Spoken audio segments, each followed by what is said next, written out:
Little Big Planet tickled the creative lobe deep in our brains and left us itching for more. Finally, Little Big Planet 2 is here to scratch that itch and blow our little minds. Media Molecule has taken the lessons learned from the original groundbreaking game and combined them with big ideas from the community to make Little Big Planet 2 a powerful creative tool that would make any artist giddy with anticipation. But you gotta wonder, when your players have gone above and beyond the call of creativity, where do you take them next? Obviously, we've spent a lot of time looking at the user-created levels and content from Little Big Planet 1. We're constantly, inspired ourselves and amazed at what people have done. I mean, the thing about the community has been that they are incredibly quick to push the boundaries. I mean, that's the bottom line. Our stated aim from the beginning of LBP was learn from the community, and when we were first writing it, we'd have these moments of doubt where we were like, can people actually create amazing levels with this? We had to explain it to ourselves, to the press. This time around, we know what the community can do. It was astounding, so now we can really build on that. Typically, when players find a bug in a game, they use it for an unfair advantage against other players. In this case, it seemed to help the community flex artistic muscles. There's a bug which they found called the 50-layer bug, and we totally didn't know it was in there. We didn't catch it when we shipped the game. But people have been using it to create levels that just have visual impact, and they rebuild backgrounds that officially they weren't allowed to do, but they've just done it anyways. The last level design guy that we hired was from the community. He was doing things that we just couldn't work out how he was doing it. I think he was originally a builder, a construction worker in the UK, and now he's a game designer at Media Molecule. While the tools Media Molecule gave users were very powerful in the original game, the players decided to take the idea of play, create, and share to a whole new level. Literally.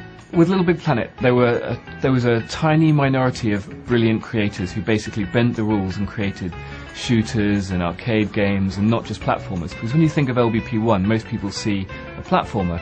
Now Sackboy is still going to be in the new game, but the cool part is that we wanted to bring that idea of building not just platformers to everyone, not just the hardcore of the creators, but with LBP2 you'll have all that flexibility made easy for everyone. The upside for the really powerful, like, hardcore creators is that they then get an extra boost up into even more crazy territory, which I can't predict, but I hope it'll be amazing. With Little Big Planet 1, you could describe that as an editor for platform games.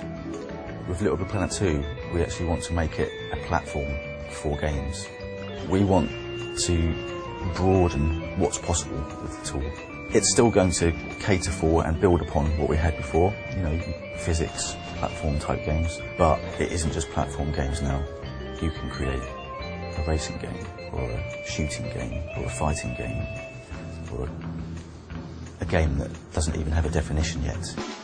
Media Molecule learned very well that by giving the community tools, they would build amazing things. Not only will you have large-scale game development tools, Sackboy will be getting a few tools of his own. One item you'll be getting a lot of new use out of is the grapple tool. Don't let those little stumpy sack legs get you down. If there's something way up high that you can't reach, the grapple will become your new best friend. Media Molecule has worked hard to make it easier to use all of the tools and to share your brilliant creations with your friends. So one of the big things the community asked us about was like, so I've made a cool level, how do I tell everyone about it? How do I get people to make my level popular? And that's one of the big things we've really been working hard on, and the web is going to be quite a big part of that as well. One of the ideas that we've actually got running internally now is that every level you publish gets a web page, gets its own web page. And what will happen is that when you publish, you can go and distribute that link to all of your friends. They can go online, even if they don't have a PS3 yet, they can go and check out the level, the high scores, the screenshots.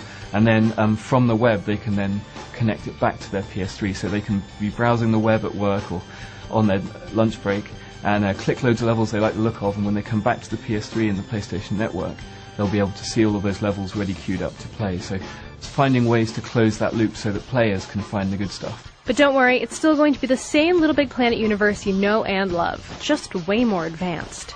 From the graphics angle, I've been redoing the lighting so that even existing levels that you've already created, if you resaw them in LBP2, you'll have that level of flexibility and lushness that mean that if you want to do a really dark level or something that's like very personal to you, that visual style will be possible much more so than in the first game. With the DLC, Obviously a big part of that was the costumes, and the interesting thing about that is that with Little Big Planet 2, all of these costumes that you may have bought, you're going to suddenly find that they've got another use that they didn't have in Little Big Planet 1, and you're going to want to have a large wardrobe.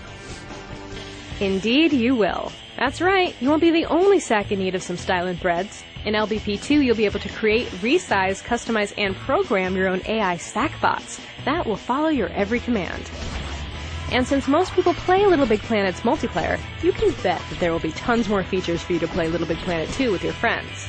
And though the devs aren't talking now, our sources reveal that we'll hear much more about Little Big Planet 2's multiplayer at E3, just around the corner. With Little Big Planet 1, after a fairly short amount of time, we had over 1 million levels.